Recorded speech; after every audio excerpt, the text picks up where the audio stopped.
Bismillahirrahmanirrahim. Assalamualaikum warahmatullahi wabarakatuh. Waalaikumsalam warahmatullahi wabarakatuh. Alhamdulillah. Wassalatu wassalamu ala rasulillah. Wala hawla wala quwwata illa billah. Hadirin wal hadirat sedang salat tarawih yang senantiasa dimuliakan oleh Allah Subhanahu wa taala. Pada malam hari ini kita memasuki malam yang ke-26. Tak terasa kurang lebih 4-5 hari lagi kita akan memasuki yaitu namanya Aidul Fitri. Aid artinya kembali, Fitri kembali artinya fitrah, suci, bersih. Kalau kita berpuasa penuh keimanan, keikhlasan karena Allah Subhanahu wa taala, maka orang yang berpuasa yang seperti tadi itu ketika Idul Fitri, maka dosa-dosanya seperti bayi yang baru dilahirkan dari rahim orang tuanya. Semoga kita termasuk di dalamnya. Amin ya rabbal alamin. Bapak Ibu yang dimuliakan oleh Allah. Allah mengatakan dalam surat Ali Imran ayat 185. Apa kata Allah? A'udzubillahi samiil 'aliim minasyaitonir rajim. Kullu nafsin dha'iqatul maut. Kullu nafsin dha'iqatul maut wa innama tuwaffawna ujurakum yawmal qiyamah faman zuhziha 'anil nari wa udkhilal jannata faqad faz wa mal hayatud dunya illa mata'ul ghurur. Kata Allah Azza wa Jalla, kullu nafsin dha'iqatul maut. Setiap yang bernyawa pasti akan merasakan namanya kematian. Setiap yang bernyawa pasti akan merasakan namanya sakratul maut. Baik dia orang kaya raya, jenderal sekalipun, bintangnya 10. Ada bintang 10, Pak? Ada. Bintang 8. Terserahlah bintangnya 100 kayak. Ada. Atau mungkin dia sekelas Jokowi presiden. Suatu saat dia akan kembali ke pangkuan Allah Subhanahu wa taala. Orang kaya raya mati, rakyat jelata juga mati. Orang yang berpangkat tinggi akan kembali kepada Allah. Orang yang biasa-biasa saja akan kembali kepada Allah. Orang yang ahli maksiat kembali kepada Allah. Kiai pun akan kembali kepada Allah Subhanahu wa taala. Nah, di sini kita bisa mengambil pelajaran, hadirin. Suatu ketika Utsman bin Affan karamallahu wajhah, ketika diceritakan kepada beliau tentang namanya sakratul maut, beliau enggak menangis. Ketika diceritakan kepada beliau tentang neraka surga, beliau enggak menangis. Akan tetapi ketika diceritakan tentang azab kubur, Utsman bin Affan menangis terisak-isak sampai basah jenggotnya. Kemudian para sahabat bertanya kepada Utsman bin Affan, "Wahai Utsman, kenapa engkau menangis? Ketika diceritakan tentang alam barzakh, engkau menangis. Sementara diceritakan kepada engkau sakitnya sakaratul maut, engkau enggak menangis. Diceritakan tentang surga, engkau enggak menangis. Diceritakan tentang neraka, engkau enggak menangis. Ada apa wahai Utsman?" Apa kata Utsman radhiyallahu taala anhu? "Innal qabra awwalu manazilil akhirah." Apa kata Utsman? Ini penting, Pak, dan perlu kita tekankan dalam diri kita dan kita bawa pulang, kita simpan dalam dompet kita, kemana-mana kita bawa. Apa kata Utsman bin Affan? Innal qabra, sesungguhnya kuburan itu atau alam barzakh itu awwalul manazil akhirah, adalah tempat yang pertama menuju akhirat nantinya. Fa innaja, kata Utsman bin Affan radhiyallahu anha, kalau dia sukses berada di alam kubur ini, maka nanti di akhirat dia bakalan sukses. Akan tetapi ketika dia sengsara di alam kubur ini, maka di akhirat dia bakalan sengsara sampai dikehendaki oleh Allah masuk dalam surga. Na'udzubillah. Makanya orang-orang yang berada di alam kubur ini Bapak Ibu yang dimuliakan oleh Allah, mereka minta kembali kepada Allah Subhanahu wa taala. Meminta kepada Allah, ya Allah, kembalikan aku ke dunia ini ya Allah. Untuk apa? Untuk beramal soleh sebanyak-banyaknya, untuk tahajud sebanyak-banyaknya, untuk qiyamul lail sebanyak-banyaknya, untuk sedekah sebanyak-banyaknya. Dia kalau penghuni kubur dikasih kesempatan seperti itu, kalau dia orang kaya raya, dia nggak mau menanam saham, dia nggak mau menimbun hartanya. Kenapa? Karena salah satu yang bisa menyelamatkan seseorang berada di alam barzakh adalah sedekah. Siapa yang mengatakan? Allah Subhanahu wa taala. Allah mengatakan dalam surat Munafikun ayat terakhir, ayat 10, 9 apa 10. Apa kata Allah Subhanahu wa taala? Dan orang-orang yang berada di alam barzakh, Allah gambarkan, Rabbana, wahai Allah, kembalikan kami ke dunia ini ya Allah, fa asaddaq wa aku minas salihin. Aku akan bersedekah sebanyak-banyaknya dan aku akan menjadi orang yang beramal soleh sebanyak-banyaknya. Sedekah dan amal soleh sebanyak-banyaknya. Tapi apalah daya, seorang sudah berada dalam barzakh, seorang sudah berada dalam kubur, mustahil dia akan kembali ke dunia ini untuk beramal soleh. Terus apa yang diharapkannya Pak? Apa yang diharapkannya Ibu? Yang diharapkannya adalah anak-anak yang senantiasa taat kepada Allah Subhanahu wa taala. Makanya celaka sekali kalau kita punya anak jauh daripada Allah. Celaka sekali kita punya anak tetapi anak kita jauh daripada syariat-syariat Allah Subhanahu wa taala. Apa yang bisa kita harapkan nanti ketika kita di alam barzakh? Apa yang bisa kita menolong kita nanti ketika kita di alam kubur? Sementara anak-anak kita ya kehidupannya bebas. Anak-anak kita nggak kita perhatikan sholatnya. Anak-anak kita nggak kita perhatikan ngajinya. Anak-anak kita nggak kita perhatikan amal solehnya. Maka alangkah meruginya nanti kita di alam barzakh sementara tidak ada transferan Pak. Tidak ada transferan Ibu dari anak-anak kita yang kita berada di alam barzakh itu. Merugi sekali kita punya anak. Makanya para sahabat ditanya oleh Rasulullah Shallallahu Alaihi Wasallam. Ini agak kepanjang sedikit, nggak apa-apa Bu ya. Ini lagi semangat nih soalnya Bu. Baik. Para sahabat ditanya oleh Rasulullah Shallallahu Alaihi Wasallam. Wahai Rasulullah, wahai para sahabatku. Tahukah kalian siapakah orang yang mandul itu? Wahai para sahabatku, tahukah kalian siapakah orang yang mandul itu? Apa kata para sahabat radhiyallahu taala anhum? Wahai Rasulullah, orang yang mandul adalah mereka yang enggak mempunyai keturunan sama sekali ya Rasulullah. Apa kata Rasulullah? Enggak. Bukan itu maksudnya. Tetapi orang yang mandul adalah mereka yang punya anak di dunia, tetapi anaknya enggak bisa menolongnya nanti di alam barzakh. Dia punya anak, tetapi enggak ada satupun yang mendoakan ketika berada di alam barzakh. Maka merugi sekali Pak. Kita meninggal dunia, kita punya anak, tetapi anak-anak kita Pak, anak-anak kita ini pelajaran penting bagi saya pribadi terutamanya. Kita punya anak, kita sekolahkan mereka setinggi-tingginya, nggak terhitung lagi biaya yang berapa habis Pak, nggak terhitung lagi berapa biayanya habis untuk sekolahnya, untuk biayanya, untuk ini semuanya lah. Kalau dihitung-hitung uangnya itu lebih tinggi uangnya daripada tinggi badannya. Sebegitulah banyaknya harta yang kita keluarkan untuk anak-anak kita. Tetapi ketika kita meninggal dunia apa yang terjadi?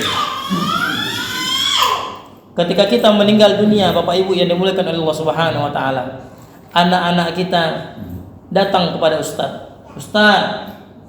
misalnya yang di sini namanya Ustaz Fadlin misalnya. Ustaz Fadlin, tolong kafani bapak saya. Kenapa bapaknya meninggal dunia? Lah, anak-anaknya kemana? Kami nggak bisa untuk mengkafani bapak saya. Kami ada berlima Ustaz, tetapi nggak ada satupun di antara kami yang bisa untuk mengkafani bapak saya. Ustaz, tolong mandikan bapak saya. Anak-anaknya mana? Kami berlima bersaudara, nggak ada satupun yang bisa memandikan jenazah itu seperti apa. Ustaz, tolong Ustaz nanti jadi imamnya ya sekalian. Lah, kalian ada berlima, tetapi kenapa nggak ada satupun yang maju ke depan yang menyolati bapak kalian, yang menyolati ibu kalian yang meninggal dunia ini? Ustaz, kami nggak paham, kami nggak hafal doa-doa untuk menyelenggarakan jenazah itu, Ustaz. Tolong Ustaz, bimbing. Ini musibah Bapak Ibu, musibah terbesar bagi kita semua, Pak. Musibah. Dan itu banyak saya dapatin di Jakarta. Dia punya anak banyak, sekolahkan ke Amerika, sekolahkan luar biasa, Pak. Sekolahnya tinggi, Pak. Tetapi ketika anaknya meninggal dunia, ketika bapaknya meninggal dunia, ketika ibunya meninggal dunia, mana anak-anaknya tadi, Pak? Kalau dihitung uangnya itu, Pak, kaya raya. Kalau dihitung uangnya, Pak, kaya raya. Tetapi apalah dayanya, uang nggak berarti, Pak. Yang dia bawa cuman 3 helai kapan, cuman itu doang yang dia bawa ke alam barzakh. Makanya ini sebagai introspeksi bagi diri kita, Pak. Makanya ketika Ibrahim alaihi salatu wassalam ya bertanya kepada anaknya Ishak dan Ismail, "Ma ta'buduna min ba'di?" Wahai anak-anakku, apa yang kalian sembah nanti ketika aku nggak ada? Ini jawaban anak yang soleh. Ini jawaban anak yang soleh, Bapak Ibu. Ma ta'buduna min ba'di? Wahai ananda, apa yang kalian sembah ketika aku nanti nggak ada? Apa kata Ishak? Apa kata Ismail? Wahai ayahanda Ibrahim alaihi salatu wassalam, aku menyembah apa yang engkau sembah, yaitu Allah subhanahu wa ta'ala. Ini anak yang soleh. Makanya Bapak Ibu yang dimuliakan oleh Allah, ketika jenazah kita diiringin, Pak, ketika jenazah kita diusung, 3 yang mengiringi kita, Pak. 3 yang mengiringi kita. Kata Rasulullah sallallahu alaihi wasallam, yang pertama adalah maluhu, hartanya. Rumahnya mewah, besar. Enggak sedikit, enggak main cuma 500-700 juta. 10 M dia bangun rumah, Pak. Rumahnya banyak di sini. Tetapi hartanya dia tinggalkan begitu saja. Mobilnya enggak terhitung lagi, Pak. Mobilnya enggak terhitung lagi. Berapa buah Alphard yang ada di rumahnya?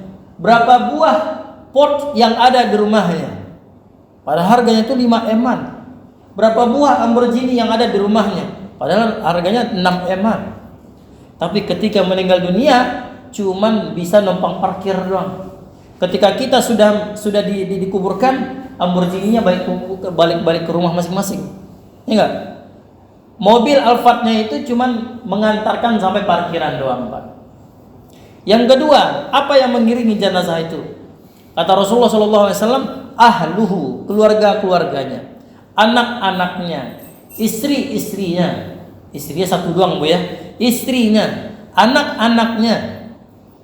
Ini yang mengiringi jenazah. Ini yang mengiringi jenazah, Bapak Ibu yang dimuliakan oleh Allah. Kemudian anak itu cuman bisa nangis 3 hari, kemudian berantem, cekcok, memperebutkan harta warisan yang kita miliki. Musibah, Pak. Dan saya banyak dapatin di Jakarta itu, selama saya 7 tahun di Jakarta ini, saya banyak mendapati anak-anak pada cekcok, memperebutkan harta warisan bapaknya. Ada kemarin itu pengacara jemaah saya, 30 miliar hartanya diperebutkan oleh anak-anaknya. Berantem, Pak, sampai ke pengadilan. Betapa banyak, Pak. Ya, seorang ibu berantem dengan anaknya, seorang bapak berantem dengan anaknya. Di tempat saya di Pekanbaru, dia punya SPBU-nya ditutup, Pak. Karena apa? Karena anaknya cuma 3 orang berantem antara satu dan yang lainnya. Untuk apa berantem? Memperebutkan harta warisan dari bapaknya ini. Nggak terhitung lagi, Pak, kasusnya banyak banget, Pak. Makanya harta yang kita tinggalkan, harta yang kita berikan itu, harta yang kita pupuk selama ini, maka bisa mengantarkan kita bisa masuk ke dalam nerakanya Allah, bisa juga mengantarkan kita masuk ke dalam surganya Allah subhanahu wa ta'ala. Ahluhu wa maluhu, anak-anaknya, keluarganya, istrinya, kemudian hartanya. Anak-anak kita kalau kita tinggalkan kalau dia paham agama Allah, tentu mereka akan membagi secara faraid. Laki-laki bagiannya laki-laki bagiannya dua, laki-laki perempuan bagiannya 1/1. Kemudian kalau dia istri bagiannya 1/6, istri bagiannya 1/8, orang tua begitu juga, dan semacamnya lah begitu. Itu adalah cara-cara undang-undang faraid atau hukum-hukum warisan yang telah diatur oleh Allah Subhanahu wa taala dalam Al-Qur'an. Kemudian semuanya balik pulang ke rumah. Anaknya balik pulang ke rumah. Istrinya balik pulang ke rumah. Wa yabqa wahidun, kata Rasulullah. Cuman tinggal satu, Pak. Cuman tinggal satu. Apa dia? Amalun saleh. Amal yang soleh. Kalau dia pernah tangannya menyentuh kepala anak yatim, kalau tangannya ini senantiasa bersedekah, nggak perhitungan. Kalau misalnya kakinya rajin ke masjid, kalau misalnya lisannya rajin membaca Al-Quran, zikir kepada Allah, kalau misalnya kakinya berjalan untuk menuju jalan kebaikan, menuntut ilmu, menimba ilmu agamanya Allah Subhanahu wa taala, maka inilah sebagai amal kita yang bisa mengantarkan kita untuk memasuki surganya Allah Subhanahu wa taala. Makanya Utsman bin Affan menangis.